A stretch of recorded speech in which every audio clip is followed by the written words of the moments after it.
This show is presented by the 323 Network. You can watch all your favorite 323 friends and shows on the 323 Network YouTube channel. Follow us on all social media platforms at 323read and support us as we continue to grow at patreon.com/323read. That's 323REID.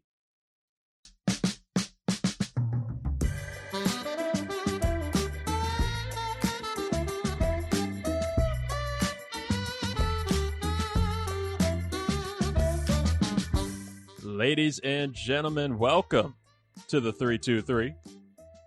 I am your host, Reed Murphy. I'm really happy for you. I'm gonna let you finish. Who the fuck is that guy? Look at the show. I'm the captain. Welcome to the fucking show. Fuck Scott.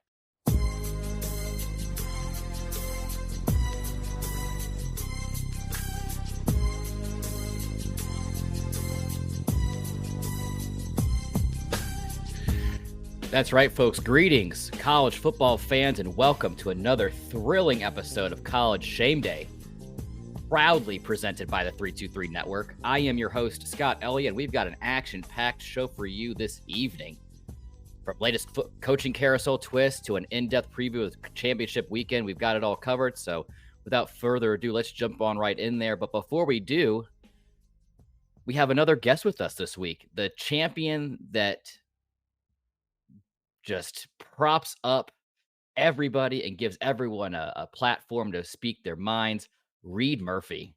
How you doing, Reed? I'm great. That's the exact kind of intro I would love to always have. No matter what cancelable thing you might try to say out of pocket on any show, I got you. Listen, this is my show. You can't cancel me off of my show. You're much less out of pocket on your show than you are on my show. I feel like we just reverse roles when we kind of flip back and forth. I feel like this is your time where you can kind of like sit back and relax a little bit and let me take the reins. You can kind of throw in your little quips. And then on the Ricks versus Grips shows and the Sunday hangover shows and things like that, that's when I can kind of sit back, and that's when I play the peanut gallery and just try to slip you up every once in a while. Oh, and God forbid Luis Martinez gets us both on his show. Oh, no. Now that would be a wild ride. And speaking about wild ride, Reed, how about this coaching carousel that has just going off right now? That scared the shit out of me. Oh, yeah, I shouldn't probably play that around you.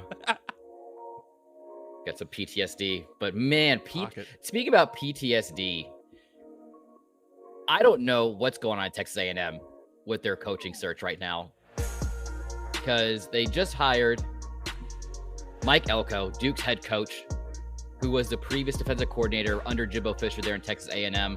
And apparently he was actually the second option behind Mark Stoops of Kentucky, but allegedly Texas A&M fans had just started rioting online. So Texas A&M had to pivot last minute, and they just went with Mike Elko.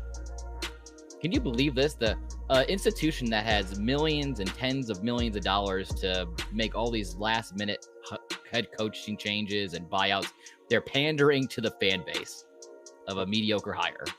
Well, not just the fan base, but like the oil money fan base over there in Texas is saying, no, we don't need to go for, slightly less pay for pretty much the same. I mean, he's not really that. Would you argue that Mark Stoops is that big of is he an improvement over Jimbo Fisher, or about on the same level? Right. So no, Mark Stoops just needs to stay in Kentucky. He's gotten Kentucky into some sort of relevancy there for the football program. Just sit there. Don't move. And they love him. They like him there. So, thrive with that. And Mike Elko isn't the most inspiring choice, but still, I think I would argue a little more promise, a little more potential than that Jimbo Fisher, Mark Stoops kind of tier, maybe. Yeah, and I feel like you can control Mike Elko a little bit more than you could control a Mark Stoops. Yes. So I think that's where it's going to come in. But I don't know if you caught the press conference where afterwards they were arm in arm, like they were the Who's in Whoville singing around the Christmas tree, their little fight song. But man, if I can describe Texas A&M's fan base and that whole institution in one word, it's a cult. It has to be a cult. Yeah. Between the sway between the all of it. And that's not, most college football fan bases seem culty or cultish, everything. But Texas A&M, that's one of those tried and true ones. And one other fan base that it's kind of teetering right now on a cult-like atmosphere, and that's the JMU Dukes, who recently lost their head coach Kirk Cignetti, who's leaving for Indiana. And good for him. I think this is a great hire by Indiana. You guys look at the body of work that Cignetti has brought to JMU and getting them competing in the FBS level, 2 years into that. So it's a great hire there. A couple other big college news, or college head coaches that have changed. We've already talked about how interim head coach David Braun was hired full-time at Northwestern. Georgia defensive backs coach Fran Brown is getting hired at Syracuse. So just another Kirby Smart coaching tree branching out. And this is something that I thought would never happen. Bobby Petrino is back in Arkansas as the offensive coordinator. Wait, I didn't. He's back. He's back. And the day it got official, that's the day that the Arkansas men's basketball team beat Duke. It's a great day to be a Razorback. Oh, Bobby Petrino. Bobby Petrino, the last time that he was there, wasn't it? He had the car accident, in quotes. Yep. Where he showed up to a press conference, red-faced and in this stuff. But I think there was some type of there was a cheating scandal involved or something. There was a mistress involved and all this kind of crazy things. But hey, there's a statute of limitations, everything, I guess. Well, he was also in I remember him first for the Atlanta Falcons. In that 1 year or half a year that he spent as the head coach there, and then left in the middle of a night with notes on all the players' lockers saying, "Nah, I'm going back." Oh my gosh! And then moving forward, San Diego's looking to replace retiring Brady Hoke, and I think all signs are pointing to Colorado offensive coordinator Sean Lewis, who I think that would be a great hire for San Diego State. He had a really great run there in Kent State. I mean, when you're able to attract top talent to a school like Kent State, which traditionally is towards the bottom of the barrel when it comes to football production, that's a really great hire. And then Oregon State head coach Jonathan Smith, he's leaving the sinking ship of Oregon State and he's going to Michigan State. Okay. Just another dumpster fire. Anything's better than Mel Tucker right now. I guess. Get away from Mel Tucker. At least you get the stability in the Big Ten.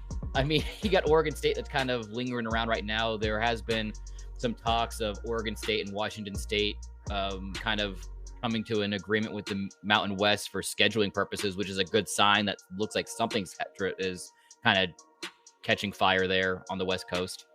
That's not a forest. So that's great. When you said Colorado initially, I thought for a second, I was like, wait, did I just miss Deion going somewhere? Nah, fuck Deion. No, the only thing that's the sports person of the year, Deion Sanders, right there. Yeah, okay, whatever. I'm not even going to address that right now. Not even going to address it.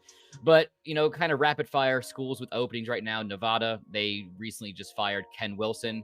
For the past 2 seasons, his record, you want to take a stab at it, Reed? Want to take a guess of what his record was over the last 2 seasons? Is it double-digit wins? No. Okay, I'm going to say 6. 4 wins. Damn. 4-20 over 2 seasons. Rick Stockstill, head coach for Middle Tennessee, he was also fired. Like we mentioned, Mike Elko left Duke, so now Duke's scrambling to find somebody. Terry Bowden has been fired from Louisiana Monroe. And then it was a bad week to be named Dana in Texas, because Dana Dimmel of UTEP and Dana Holgerson of Houston were recently fired. So hopefully there were no other Danas in Texas fired. Damn Danas. Oh man. And like we mentioned, Kurt Cignetti is going to Indiana, replacing Tom Allen. New Mexico fired head coach Danny Gonzalez. And Andy Avalos has been fired from Boise State, and Oregon State is still without a head coach now that Jonathan Smith is leaving from Michigan State. So there's still some really great landing spots for some up-and-coming coaches. Houston's a great spot. JMU's a great spot. Oregon State could potentially be a good spot. And then, of course, Duke. I think that would be a really good landing spot, especially with how much parity there is in the ACC. I don't know how you feel about Reed, if any of these jumped out at you. Duke is a big one to me. I agree with you on that, and I like what Duke's been putting up the last couple of years, and I think there's a lot of up and up there. So, and I really think that they could land somebody pretty decent to really continue and advance that momentum they've got. Oh man! All I know is that I am very interested to see what's going to happen and what schools could potentially be opening in the near future. Michigan. You see Harbaugh came out saying that he's been contacted by the Chicago Bears about potentially making a return to the NFL. If there's any place that he winds up, I could very much see the Chicago Bears being that. Possibly even Washington. He's got the khakis for but it. Yeah, he does have the khakis. He's perfect for it. He's a Bears fans fucking love Jim Harbaugh, so I could definitely see him finally dipping from Michigan. This is a little early.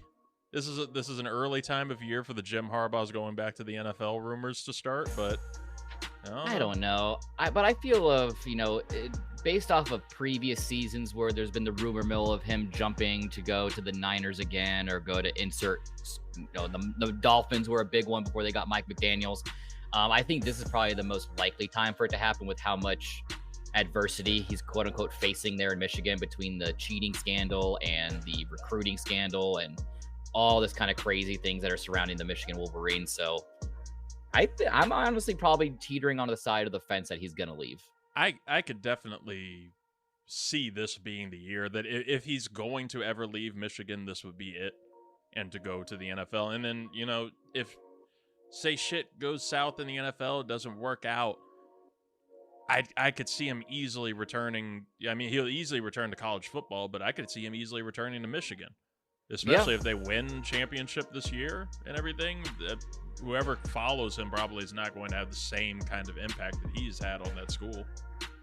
Well, and speaking of championship, this is definitely probably the best year that he has as far as odds-wise, as far as, not only getting a Big Ten championship under his belt again, but going after that college football championship.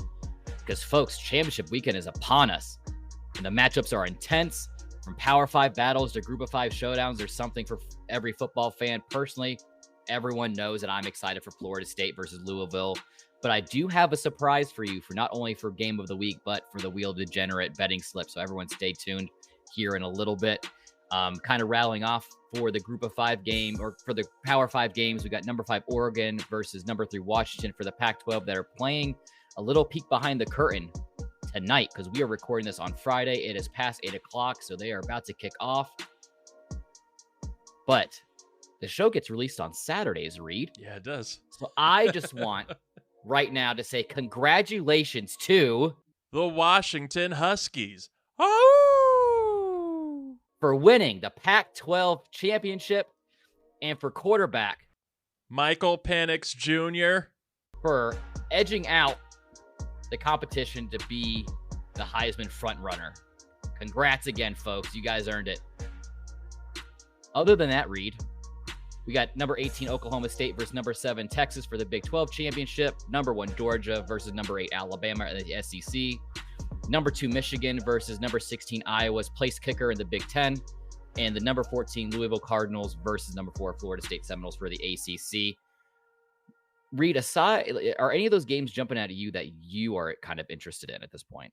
So, I mean, of this whole weekend, which is going to be fun no matter what, I'm honestly at the point where I'm kind of rooting for the chaos theory. Like, I never thought I would be looking at Alabama and being like, hey, lovable underdog, go out there and destroy everything. Because if they go out and beat Georgia, you not only have the question of whether Alabama should be making that college football playoff, but then you have to, if you're going to have that argument for them, you have to have that argument for Texas. And if Texas goes out and succeeds, should they get in there? Is something going to fuck around to where we don't get any SEC teams into the college football playoff? And then at that same level, I'm kind of rooting for Iowa to go out and just cause absolute chaos and do the same thing in beating Michigan. But in another way, I'm kind of rooting for Michigan to win the entire thing just to see the championship get vacated. So, oh, you're right. I didn't even think about that scenario. You are 100% correct. There will be an asterisk next to that championship. Right. So there's so many fantastic storylines, but honestly, the game that is going to be on as we record. And, again, congratulations to that winner.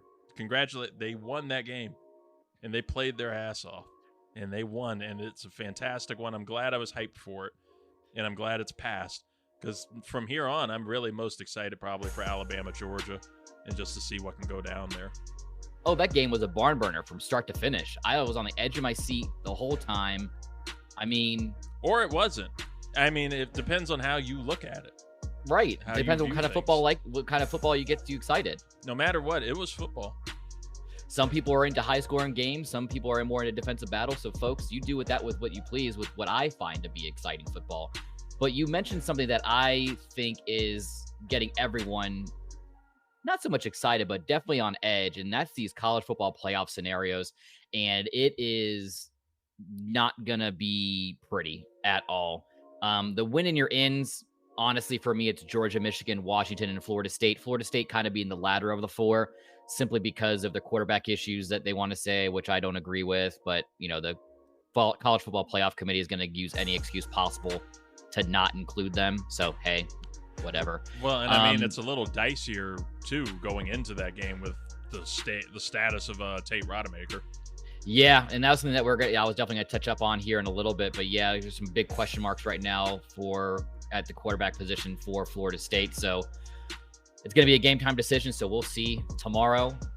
As for number 5, Oregon, for them to be able to set themselves up the best way possible to get into that playoff, they got to win the Pac-12 title.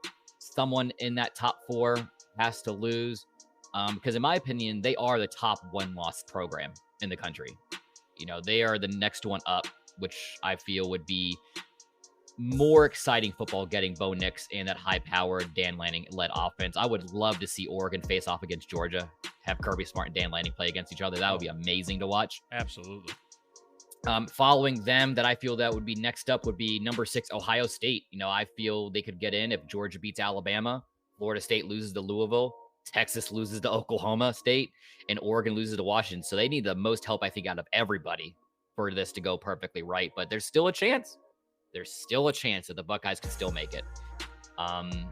After them, these ones are kind of a little bit more cut and dry. For number 7, Texas, of course, beat Oklahoma State. Hope Florida State loses and Georgia beats Alabama, which I feel is going to end up happening.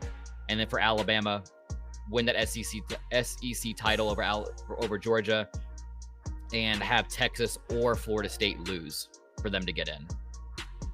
Because that's where a lot of this situation gets sticky, is what if Alabama beats Georgia? Or is the champion going to go? Is Alabama going to go in over Georgia? Are both of them going to go? Who knows? But the only thing that I do know is that if the college football playoff committee needs any kind of justification to put as many SEC teams in there as possible, and if you listen to talking heads like Kirk Herbstreit, who's a Big Ten homer, and Paul Feinbaum, who's a SEC homer, and then you got ESECPN pushing the narrative,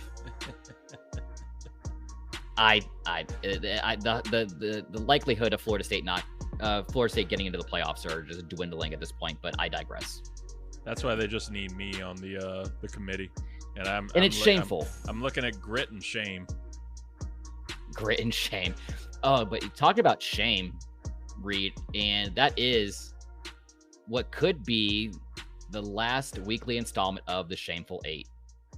I know. Oh, man. That's right, folks. It's time for the Shameful 8. My top teams going into championship weekend. Of course, you kind of got a glance at it right there when we were going over these teams and where I had them all ranked. I have Alabama falling in the number 8 spot. Last week, last-minute theatrics by quarterback Jalen Milroe to secure a victory over Auburn 27-24 on the road. Coming in at number 7, we got Texas last week, crushing Texas Tech 57-7 at home. They did what they needed to do to secure that berth to the Big 12 Championship this week against Oklahoma State. Coming in at 6, Ohio State. Even though they lost against Michigan 30-24, they did lose on the road, and that is what they like to deem a quality loss, Reed. I don't know if there's any 2 words put together in the English language that makes me sick to my stomach hearing than quality loss. Quality loss and what's that? Moral victory. Quality losses right. and moral victories.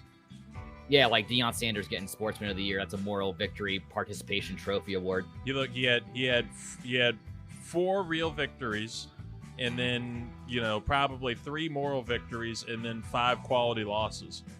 He got 2 wins too many than he should have had. But anyways, for Ohio State, it's kind of a waiting game. They're kind of in limbo. I'm actually honestly projecting them to go to the Orange Bowl against whomever loses the ACC championship game, whether it's Louisville or Florida State. So more to come there. Coming in at number 5, we got the Oregon Ducks last week beating Oregon State 31-7. Speaking about Oregon State really quick, Reed, did you see that Oregon State starting quarterback DJ U, that I will not ever try to pronounce his last name? He is now in the transfer portal. He's kind of debating if he wants to go to the NFL draft or change schools again. I'd be shocked to see him leave Oregon State. I've thought that Oregon State has been a really good landing place for him and a good rebound spot.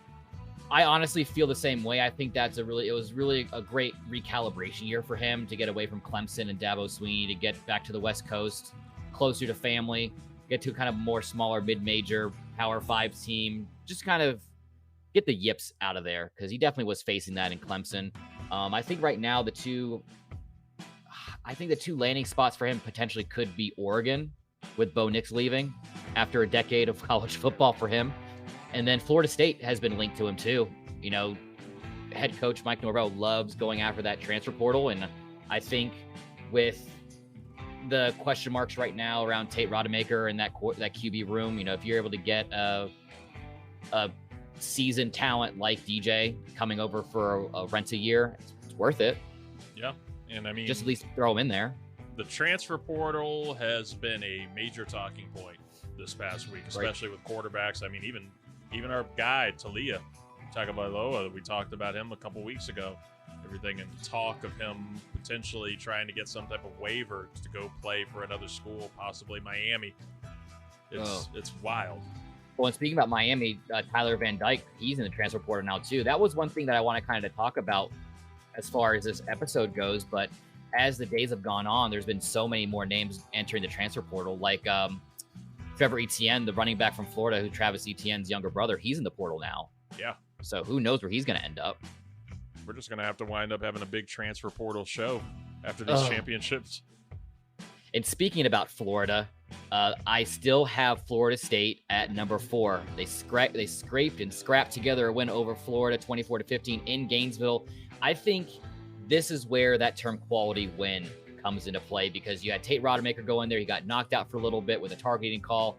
He's currently in a semi-concussion protocol right now, but being able to go in a hostile environment like that and still get that win over a Florida Gator team who's dangerous at home, that's really impressive in my eyes.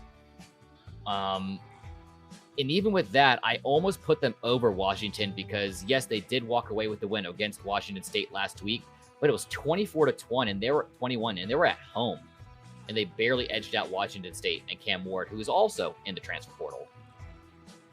Didn't know if you saw that either. Okay, Cam Ward went into the transfer portal? Oh, yep. Shit. He's going to get He's back in. He's going to get money. money. He's going to get paid. There's a lot of talent. Like I said, I wanted to kind of go over that as a topic, but like I said, every day there's been more and more names, so that's probably going to have to be its own separate thing here in a little bit. No. And of course, coming in at number 2 and number 1, no change. Georgia at number 2. Georgia. They somehow almost lost that game to Georgia Tech 31-23. You'd think you'd be able to win by more than just one score, but oh well. And then leaving the Michigan Wolverines at number 1. Like we said, they beat Ohio State at home 30-24. And up next for them, they got the number 16 Iowa Hawkeyes for the Big Ten Championship. But Reed, now it's time to get the energy back up and start talking about this Heisman candidacy race. Oh, yeah. Hell yeah is right. It is Heisman Watch back here on College Shame Day, shifting gears. We've got some outstanding performances this season. Of course, Bo Nix, Jaden Daniels, Michael Penix Jr., we've talked about them time and time again. But I want to welcome somebody else to the mix at the number 4 slot. But we're going to start at 5. Carson Beck's still sitting at 5. Hey, Carson. Last week was kind of meh against Georgia Tech. He only put up 175 for a touchdown and a pick. So, Yeah. He's still there. Yeah. I mean, I'll give him. I think he's going to shit the bed for Georgia at some point. I think the lights are going to be a little bit too big for him. So, but I mean, he's had an impressive year. It's been kind of quiet, just barely under 3,500 yards passing. 72% completion percentage, 22 touchdowns and 6 picks. So it's still a solid season for him. Hopefully, he's able to kind of package this up and get the ball rolling a little quicker next year for the Georgia Bulldogs. But at number 4, welcome Jalen Milroe of Alabama. Hey. We got you in the number 4 slot. Last week, 259 yards, 66% completion percentage, 2 touchdowns over the Auburn Tigers. On the year, another one that's kind of had a slow start. Of course, there was that quarterback change halfway through, got benched. He's back. He's led them to victories week in and week out to get them back into the college football playoff discussion on the year. 2,500 yards passing, 21 touchdowns and 6 picks. So congrats to Jalen Milroe. I'm really excited to see how he develops there in Alabama. But this is Heisman Watch. We don't do participation trophies in here. You got 5th and 4th. You get ribbons. You just get invited to the ceremony. You're just there for the free buffet and the pictures. You get a nice new suit. You get some swag. But here's where it gets interesting. Michael Penix Jr., I have at 3. Simply because of that Washington State game. 200 yards passing, 2 touchdowns and a pick. Barely over 50% completion percentage. You can't do that against a team like Washington State. That's your chance to come out, go guns a-blazing like Bo Nix did, which we'll get in here in a second. But still on the year, just under 3,900 yards passing, 32 touchdowns and 8 picks. So he's definitely deserving to be in that top 3 of Heisman candidacy. And I'm excited to see what could potentially happen as far as the NFL draft goes. Because he is just creeping up that board. Yeah. I'm very curious to see what he would look like in the NFL. Right. I think he would transition well. I think he would do well. I think he still is a project.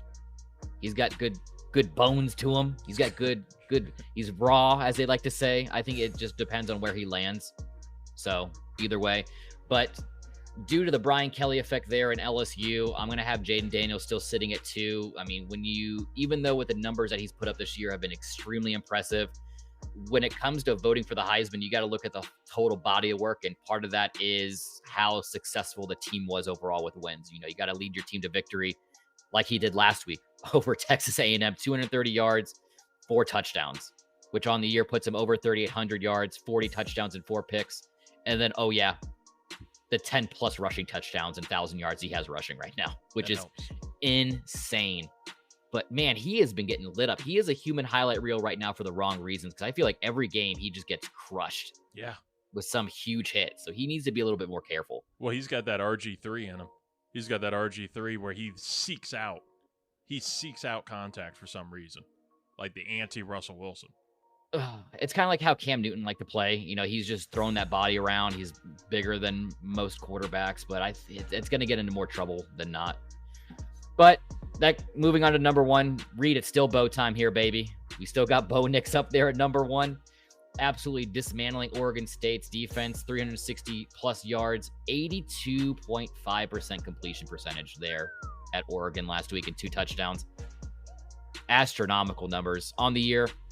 3,900 yards, 78% completion percentage on the year, which is also insane. You're always happy with mid to high 60s, and he's pushing 80% on the year, which is wild. Oh, yeah. And then 37 touchdowns and only 2 interceptions. All helps. I mean, he's been doing it for so long now and has been playing at such a high clip. I mean, there's been inconsistencies there, but this is definitely his best season by far. Oh, when you're a grown-ass man playing with children, this is what's going to happen. It's just that's the BYU bound specialty. To happen. Oh, folks, but yes, it's going to be interesting, especially because we get 2 of the quarterbacks in the top 3 on my Heisman watch list are playing each other. And again, congratulations to the winner. They deserved it. I'm glad they're going to be pushing their name higher up the board for their Heisman candidacy at this point. So good job on them. But shifting gears a little bit, Reed, it wouldn't be College Shame Day without the game of the week. And last week was a very chalk pick. I feel like it's going to go down as game of the year. I saw kind of like the preliminary numbers for viewership for the game, and it was insane. I think everybody in the country was watching that game. Like I said, it was Ohio State versus Michigan, where they fell 30-24. Michigan moves on in an essentially guaranteed berth to this year's college football playoffs. It was a scrappy back and forth game. You had Michigan running back Blake Corum, 22 carries for 88 yards and 2 touchdowns. Like we say week in and week out, when his name pops up, I really hope his talent isn't squandered in the NFL like a lot of these running backs tend to be after their rookie contract. I know. And then on the other side of the ball, Ohio State wide receiver Marvin Harrison Jr., 5 receptions for 118 yards and 1 touchdown. I'm really excited to see how his game translates to the NFL. But that's if he goes to the NFL, because there's some rumors circulating out there in Columbus right now, Reed. I don't know if you caught wind of this, but he may return for another season, because he's gone on to say his 2 biggest goals there at Ohio State were to A, beat Michigan, which he hasn't done yet once, and also play in the Big Ten championship game in Indianapolis, where his dad, Marvin Harrison, played for the Indianapolis Colts in the NFL. I mean, do you think the likelihood for him to come out or to stay there is a little bit higher now that we're starting to see how the top 5 pick, that's where he's going to land? That's a no-brainer. He's going to land in the top 5, but now that it's starting to iron out who's going to be in that top 5 pick range, do you think he might stay for another year? I mean, I think those are 2 really good personal reasons in very good arguments for him to stay there. And I think it's better than like what you would hear from most. But I always argue, when you're getting projected into that top 5 range and it looks like completely 100% defined you're going to go in that top 5, you need to go. You need to take it. The goals, it sucks that you're not going to accomplish beating Michigan. But you know, that's partially out of your control, especially at wide receiver. Marvin Harrison has been electric. He's been incredible, and you don't want to risk coming back for another year to achieve those personal goals. I mean, Caleb Williams is having the same kind of conversation over at USC, and I just always think back to Matt Barkley, who was being projected as like somebody who could go like in the same. They were arguing around him and Andrew Luck and RG3 in that 2012 draft, who's going to go first there. Right. And Matt Barkley says, I've got unfinished business. Returns to USC, gets hurt. I think he gets drafted somewhere the next year in like the 6th or 7th round. So it's just a massive risk to go about that. And for me, I just personally believe Harrison returns. And personally, I also hope he does, as I am a fan of a team that now has a top 5 draft pick right now. But no, you're right. Like you're running the risk of having some detrimental injury that not only could take you out for the season, but I mean, it could be career threatening at that point. And yeah, you're getting some NIL money, but is it still worth it at the end of the day? You know, because even having a down year, if you have a down year, that could push your draft stock down a little bit to get to a more accomplished team, which at the end of the day would be your main goal. But if you get to a more accomplished team later on in the draft, that just means less money.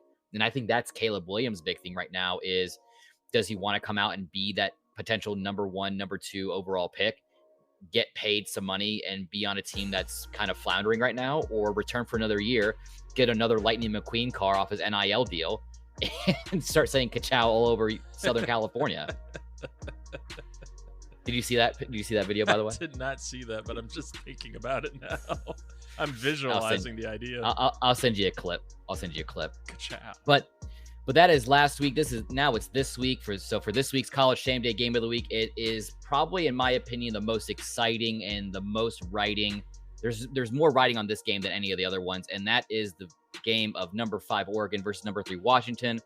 Because it's honestly the last Pac-12 championship ever, in my opinion. It's never going to be the same. It's the last one to go out. You think you would have like USC up there, but they have problems being able to call proper defenses, or Stanford in there, a lot of these big, long time standing Pac-12 teams, but there's no 2 teams more deserving than Oregon and Washington this year. Like we mentioned before, we have Heisman candidates on both sides of the ball with Bo Nix and Michael Penix Jr. And honestly, in my opinion, whoever has a better performance could very well be this year's Heisman Trophy winner. And as far as that playoff berth is concerned, like, again, you win and you're in. If Washington wins, it all but guarantees that. I could see the College Football Playoff Committee kind of edging them out, even though they are 13-0 at that point in time. It's kind of that same Florida State paradox. Do you really want to put a 13-0 Pac-12 team in there, or would you rather have two 12-1 SEC teams? And then for Oregon State, I mean, they kind of get payback from losing that one game to Washington earlier on in the season, but there's still a lot of things that need to play out for them to even get that college football playoff berth.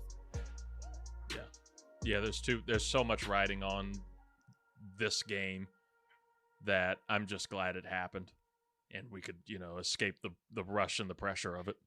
Right. I'm so glad that happened last night. Again, congratulations to that team that won. Yeah. It was great. I loved every minute of it. But one game that I didn't love any minute of, and that was last week's College Shame Days Lame of the Week of Purdue and Indiana, where Purdue defeated Indiana 35-31. Cool. Reed, just wake me up when these schools play each other in March for basketball, please. I don't want to even think about it. Hey, shout out to Tom Allen, though, getting that nice payout from there Indiana. You go. I think they said it's one of the highest. I think it's Indiana's third highest payout of a coach, which is, I didn't know Indiana was shelling out that kind of money on football coaches. And I see all these coaches getting these payouts for sucking at their job. I think I'm going to contact my boss next week and say, hey, if I were to get fired, do I get a payout? Yeah. I'm going to negotiate that with the Y. Hey, I think you should get it. Yeah. But again, that was last week. Now it's this week. But this week, Reed, there's no room for lameness. It's championship weekend. That's right. No, there is no lame games from the Group of Five to the Power Five. They're all great. They're all deserving teams. They put everything on the line, blood, sweat, and tears out there on the field this year. So congratulations to all those who are competing this weekend.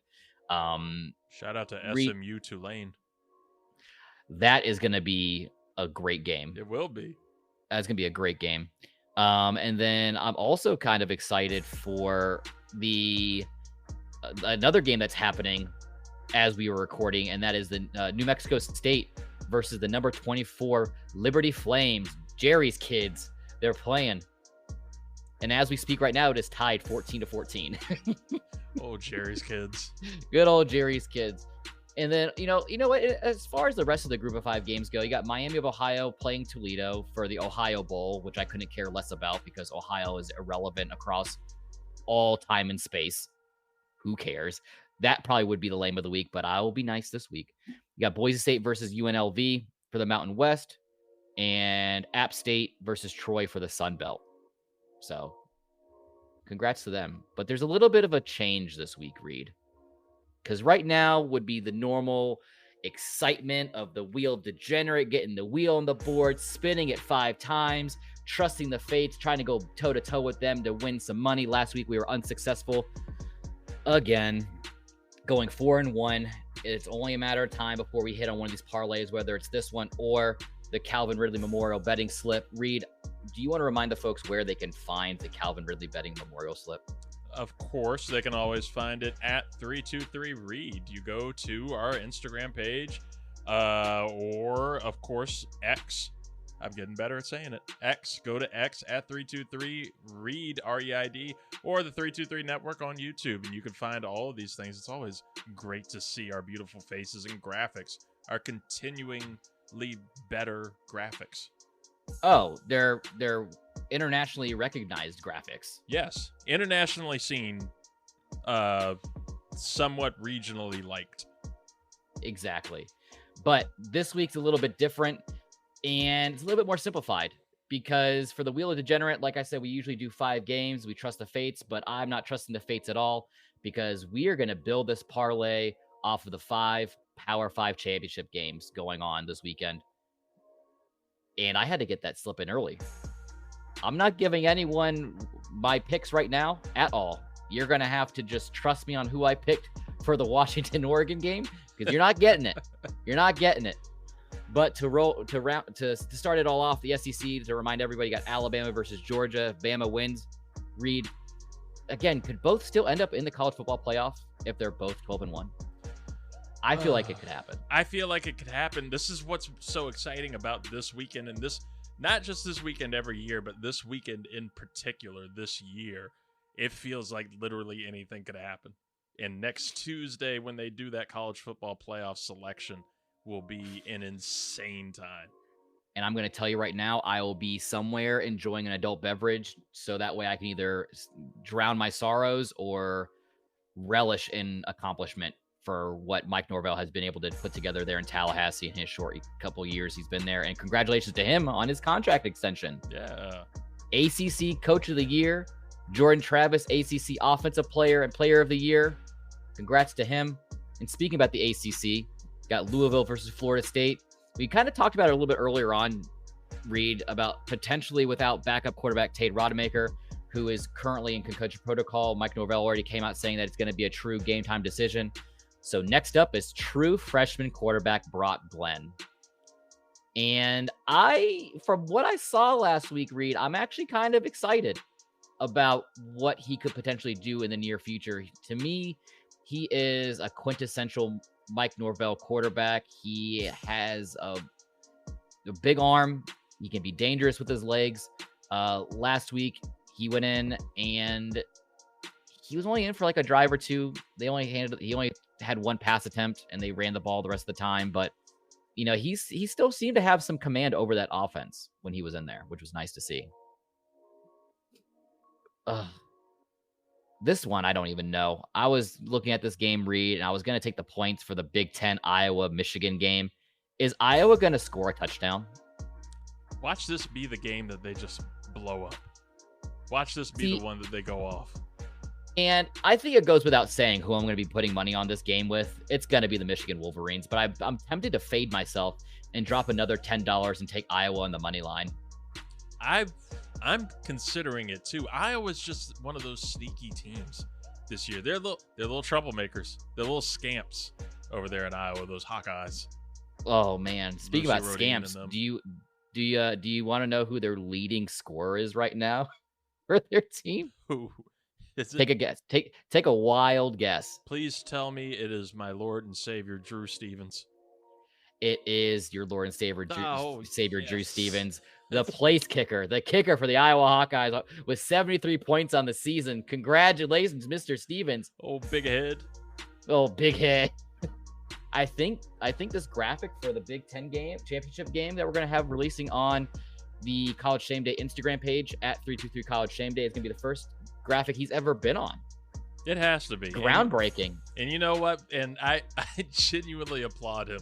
Like that's good shit. He is literally keeping that school on his feet, more likely. Good for Drew Stevens. Good for him. I mean, just so much swag. Oh boy, but moving on to the Big 12, Oklahoma State versus Texas. Reed, this is a story that kind of got swept under the rug pretty quick. This morning around 6 o'clock, outside of an Oklahoma State fraternity, they found a dead Longhorn. And police are currently investigating. Currently, it could carry felony animal cruelty charges to those involved. This has to be adding more fuel to the fire for Texas, right? Oh, it has to be. This is dangerous. This is what sets it off, and it's so fucking stupid.